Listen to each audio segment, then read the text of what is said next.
នេះគឺជារឿងពិតមួយដែលបានកើតឡើងនៅលើទឹកដីសុរិន្ទកំឡុងពេលដែលលោកពុកទាំង4គាត់រស់នៅទីនោះគឺពុកឆៃពុកឌីពុកឈឿននិងពុកដួងបងប្អូនប្រហែលជាស្គាល់ពួកគាត់ហើយដោយក្នុងចំណោមពួកគាត់ទាំង4មានតែម្នាក់តែប៉ុណ្ណោះដែលមិនចេះអាគមគឺពុកឌីគឺជាលោកតាម្នាក់ដែលកំពុងអង្គុយដកមេសោចបិទមាត់មិនចិត្តនេះគាត់គឺជាមិត្តសម្លាញ់ស្លាប់រស់ជាមួយនឹងលោកពុកផ្សេងទៀតចំណែកឯទៀមស្រាមួយនេះគឺជាទៀមស្រារបស់ពុកដួងដោយប្រពន្ធរបស់គាត់គឺជាអ្នកលក់រាល់ថ្ងៃនេះគុំតែបានដាំដែលជាកូនប្រុសជួយគុំអីគាត់មិនដឹងថាពិបាកយ៉ាងណានោះទេណាមួយពូគាត់ក៏រៀងមានវ័យចំណាស់ណាស់ទៅហើយដែរហើយពូគាត់ទាំងអស់គ្នាមករស់នៅលើទឹកដីសរិននេះកូនផ្សេងទៀតរបស់ពូគាត់គឺមិនបានមករស់នៅតាមនោះទេព្រោះអ្នកខ្លះគាត់មានគ្រួសារអស់ហើយពេលនោះពុកឈឿនដែលកំពុងតែអង្គុយកាន់កែវស្រាក្បែរនឹងគាត់បាននិយាយសួរទៅកាន់ពុកដួងដែលជាម្ចាស់ទៀមស្រាថាយ៉ាងម៉េចហើយអាដួងមួយរយៈនេះអញឃើញទៀមស្រារបស់ឯងមានមនុស្សមកច្រើនណាស់មិនដេចបានជាថ្ងៃនេះស្ងាត់ខ្លាំងម្ល៉េះយ៉ាងម៉េចមិនតន់ពេលនោះពុកដួងដែលជាសម្លាញ់ក៏បានតបមកវិញថាអូដោយសារតែថ្ងៃនេះនៅសល់តិចពេកហើយណាមួយឮថាឯងរួមជាមួយនឹងបងឆៃហើយនឹងអាឌីមកផ្ទះរបស់យើងទើបបានជាយើងប្រាប់ម៉ួយថាអស់ហើយគឺទុកឲ្យពួកឯងរួមជាមួយនឹងបងឆៃនឹងណាឯងដឹងទេគេសុំអង្វរអញឲ្យលូឲ្យគេថាគេញាត់ដៃខ្លាំងណាស់ហើយពេលហ្នឹងដោយសារតែអញនៅពេកអញក៏ដួសឲ្យគេមកកៅតូចទៅជាពិសេសយើងមិនបានយកប្រាក់ពីគេទៀតព្រោះគាត់ថាតិចតួចគឺខ្លាចអស់របស់ឯងនឹងណាពុកឆៃពេលហ្នឹងក៏បានញញឹមតិច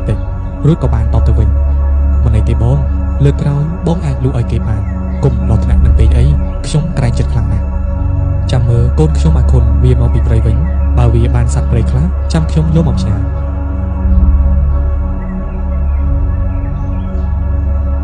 ពេលនោះពូគាត់ក៏បានអង្គុយហូបជាធម្មតាគឺមិនបាននិយាយអ្វីផ្សេងទៀតនោះទេ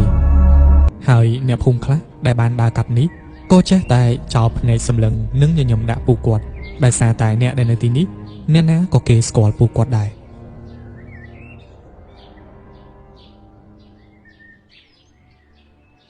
បានបន្តិចក្រោយមកក៏មានបរិសម្នាក់គាត់បានដើរចូលមកក្នុងទៀមស្រារបស់ពុកដួង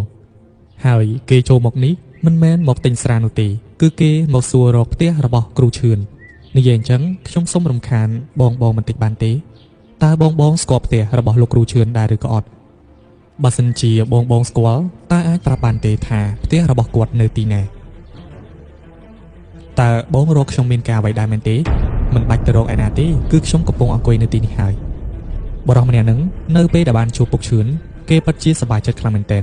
គេបានលើកដៃជម្រាបសួរហើយក៏បាននិយាយមកកាន់គាត់ថារឿងគឺវាបែបនេះបង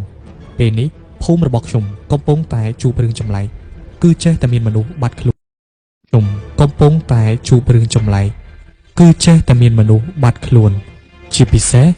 សត្វចិញ្ចឹមរបស់អ្នកភូមិមានខ្លះបាត់ហើយមានខ្លះទៀតត្រូវបានអ្វីម្យ៉ាងមិនដឹងទេបានហែកគ្រឿងក្នុងរបស់វាចោលមកខាងក្រៅមិនដឹងថាវាជាស្នាដៃរបស់មនុស្សឬមួយក៏ជាស្នាដៃរបស់សត្វកាយសាហាវនោះទេពួកយើងបានព្យាយាមតាមដាននិងព្យាយាមរកប្រភពបញ្ហាដែរតែទោះជារកយ៉ាងណាក៏នៅតែរកមិនឃើញដោយសារតែពួកយើងអស់ជំរឿសហើយទើបបានជាអ្នកភូមិពួកគេឲ្យខ្ញុំមករកបងដើម្បីឲ្យលោកបងជួយទៅកាន់រឿងនេះឮថាបងមានមិត្តភក្តិខ្លាំងដែរមែនទេតែអាចឲ្យពួកគាត់ទៅជួយរឿងនេះជាមួយនឹងបងបានដែរឬក៏អត់ព្រោះបើសិនជាបណ្ដោយឲ្យរឿងនេះនៅកាន់តែយូរទៀតខ្ញុំខ្លាចតែមានបញ្ហាធំទេ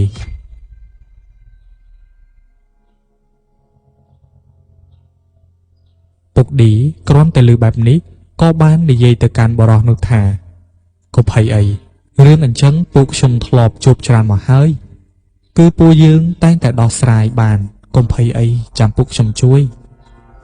ពេលហ្នឹងម្នាក់ក៏បានលួចសោចនិងក្រវីក្បាលព្រោះថាពុកឌីគាត់ពិតជាលេងសើចច្រើនខ្លាំងណាស់ជាពិសេស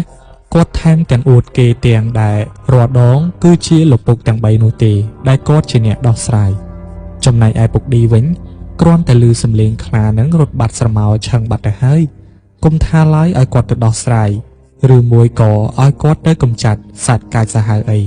គ្រាន់តែសំឡេងចចកព្រុសក៏គាត់ខ្លាចដែរនឹងបរិះម្នាក់នោះនៅពេលនេះគឺគេដឹងហើយថាគេមកត្រូវកន្លែងព្រោះមិត្តរបស់ពុកឈឿននៅទីនេះទាំងអស់ពេលនោះពុកឈឿនក៏បាននិយាយទៅកាន់បរិះម្នាក់នោះថា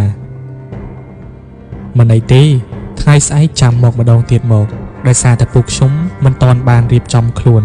ណាមួយទើបតែដកមេហើយគឺទុនភ្នែកខ្លាំងណាស់បើសិនជាទៅនិយាយជាមួយនឹងគេខ្លាចធំក្លិនស្រាដាក់គេវាមិនស័ក្តិសមនោះឡើយបរិះម្នាក់នោះក៏យល់ព្រមបន្តមកគេក៏បានលាគ្រប់គ្នានិងត្រឡប់ទៅវិញបាត់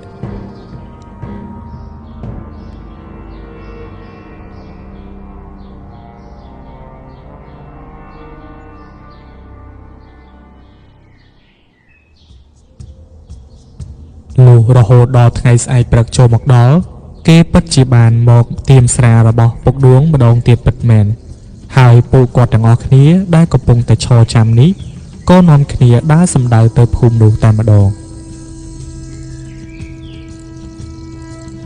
គឺពួកគាត់មិនបានជិះរទេះគោ